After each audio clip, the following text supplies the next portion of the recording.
নমস্কার বন্ধুরা, আজ আমি আপনাদের নিয়ে এসেছি পূর্ব মেদিনীপুর জেলার এক ঐতিহাসিক এবং কম পরিচিত সৌন্দর্যের জায়গায়, যার নাম কাজলাগড় রাজবাড়ি। ইতিহাস, স্থাপত্য, লোককাহিনী আর প্রাকৃতিক সৌন্দর্যের এক অনন্য মেলবন্ধন এই রাজবাড়ি।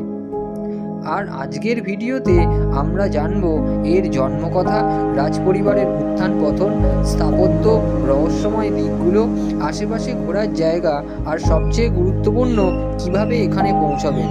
ভিডিওর শেষ পর্যন্ত থাকুন, নিশ্চয়ই ভালো লাগবে। কাজলাগড় রাজবাড়ির ইতিহাস শুরু হয় 18 শতকের শেষ দিকে, যখন স্থানীয় মল্লিক রাজপরিবার তাদের আবাস গড়ে তোলে এখানে। তখন এই অঞ্চল ছিল ঘন জঙ্গল আর খুব কম জনবসতি। রাজপরিবার কৃষিকাজ, জলব্যবস্থা, নিরাপত্তা এবং ব্যবসায় উন্নতি ঘটিয়ে এলাকার একটি গুরুত্বপূর্ণ কেন্দ্র তৈরি করে। জমিদারি প্রথার যুগে এই রাজপরিবার ছিল অত্যন্ত প্রভাবশালী। কৃষি, লবণ, ব্যবসা, নদীবন্দর সব মিলিয়ে তাদের সম্পদ এবং মর্যাদা দ্রুত বাড়তে থাকে। রাজবাড়ির স্থাপত্যে আছে বাংলা, রাজস্থানী এবং ব্রিটিশ নকশার এক অনন্য মিশেল।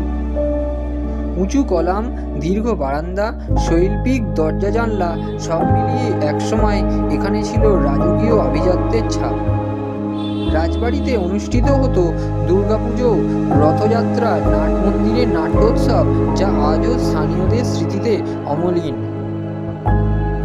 তবে জমিদারির বিলুপ্তির পরে রাজপরিবারের ক্ষমতার প্রভাব কমে যেতে থাকে। সময়ের সঙ্গে সঙ্গে অনেক অংশ ধ্বংস হয়ে গেলেও বাড়িটির প্রতিটি ইট যেন এখনো অতীত দিনের জৌলুসের গল্প বলে। রাজবাড়ির ভিতরে রয়েছে পুরনো ঠাকুর দালান, নাট মন্দির এবং রাজপরিবারের প্রাসাদের বিভিন্ন অংশ, যা আজ ধ্বংসপ্রাপ্ত।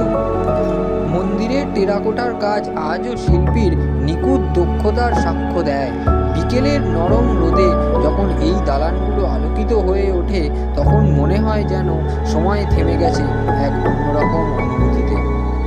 প্রাকৃতিক সৌন্দর্যের দিক থেকেও কাজলাগড় রাজবাড়ি অসাধারণ।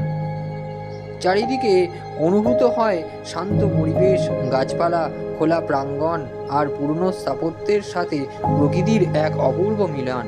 যারা ফটোগ্রাফি বা ইতিহাস ঘুরে দেখতে ভালোবাসেন, তাদের জন্য এটি এক আদর্শ জায়গা। রাজবাড়িকে ঘিরে কিছু লোককথাও প্রচলিত আছে।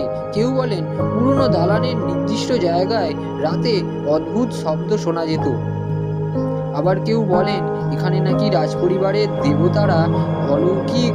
দেবতার অলৌকিক রক্ষণ শক্তি ছিল।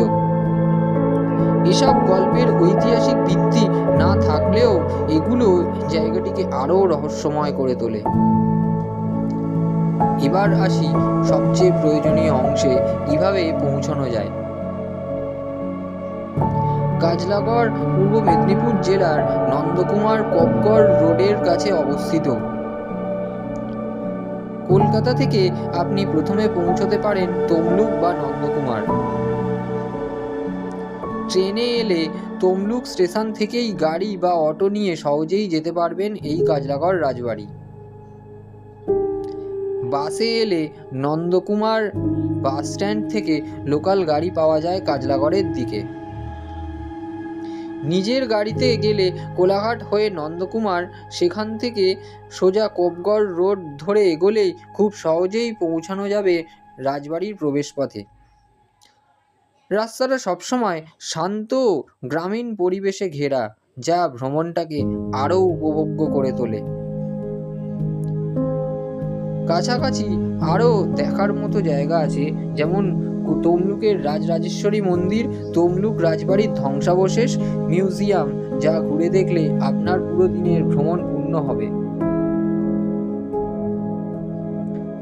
এই ছিল কাজলাগড় রাজবাড়ির ইতিহাস, সৌন্দর্য, রহস্য আর ভ্রমণ তথ্য নিয়ে একটানা সংক্ষিপ্ত সফর। আপনি যদি ইতিহাসপ্রেমী বা প্রাচীন স্থাপত্য দেখতে ভালোবাসেন, তবে একবার অবশ্যই ঘুরে আসুন এই শান্ত, সুন্দর আর রহস্যময় জায়গাটি। এই ছিল আজকের আমাদের ভিডিওর রাজবাড়ির ভ্রমণ পর্ব। ভিডিওটি ভালো লাগলে লাইক, কমেন্ট আর শেয়ার করতে ভুলবেন না। পরের ভিডিওতে আবার দেখা হবে।